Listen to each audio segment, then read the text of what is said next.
വിതയ്ക്കുമ്പോൾ ചിലത് നല്ല നിലത്ത് വീണു. അത് 30, 60, 100 മേനിയായി വിളഞ്ഞു. വിതയ്ക്കുമ്പോൾ നല്ല നിലത്ത് വീണത് ഒരുവൻ ദൈവവചനം കേട്ട്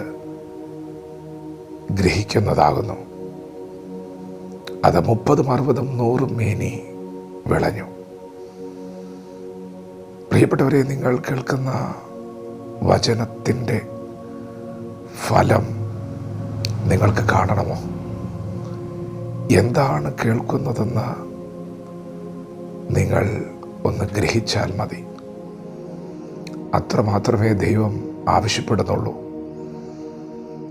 നിങ്ങളൊന്ന് ഗ്രഹിച്ചാൽ മതി, നിങ്ങളൊന്ന് ഏറ്റെടുത്താൽ മതി, നിങ്ങളൊന്ന് വിശ്വസിച്ചാൽ മതി. ബാക്കി പ്രവർത്തിക്കാൻ പോകുന്നത് വചനമാണ്. യേശുവാണ് പറഞ്ഞത്, ഇത് ദൈവത്തിൻ്റെ വചനമാണ്, സത്യമാണ്. ദൈവത്തിൻ്റെ വചനം ഹൃദയത്തിൽ സംഗ്രഹിക്കുന്നവർ നന്മ കാണും.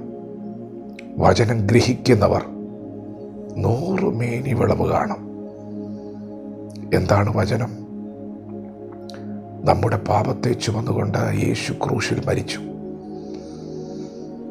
നമ്മുടെ മരണമാണ് യേശു ഏറ്റുവാങ്ങിയത്. നമുക്കെല്ലാവർക്കും വേണ്ടി യേശു മരിച്ചു. 3-ാം നാൾ മരണത്തെ ജയിച്ച യേശു കർത്താവ് ഉയർത്തെഴുന്നേറ്റു. യേശുക്രിസ്തുവിൽ വിശ്വസിക്കുന്ന നിങ്ങൾക്ക് പാപമോചനമുണ്ട്. യേശുക്രിസ്തുവിൽ വിശ്വസിക്കുന്ന നിങ്ങൾക്ക് നിത്യജീവനുണ്ട്. പ്രിയപ്പെട്ടവരെ, നിങ്ങൾ മക്കളാണ്, നിങ്ങൾ സ്വതന്ത്രരാണ്, നിങ്ങൾ നിത്യജീവനിൽ പ്രവേശിക്കുകയാണ്. നിങ്ങൾ ഏറ്റെടുത്താൽ മതി. പാപത്തിന് നിങ്ങളെ കീഴടക്കാൻ കഴിയുകയില്ല. മരണത്തിൻ്റെ ശക്തികൾ ഈ പകൽ നിങ്ങളെ വിട്ടുമാറുകയാണ്. അസമാധാനം നിങ്ങളുടെ കുടുംബത്തെ വിട്ടുമാറുകയാണ്. രോഗത്തിൻ്റെ ബന്ധനങ്ങൾ നിങ്ങളെ വിട്ടുമാറുകയാണ്. ആർക്കും എടുത്തു മാറ്റാൻ പറ്റാത്ത സന്തോഷം, സമാധാനം നിങ്ങൾ വാഴ്ച നടത്താൻ പോവുകയാണ്. യേശു നിങ്ങളുടെ കരത്തിൽ പിടിക്കാൻ പോവുകയാണ്. യേശു പറയുന്നു, നീ ഒരു നാളും നശിച്ചു പോകുകയില്ല.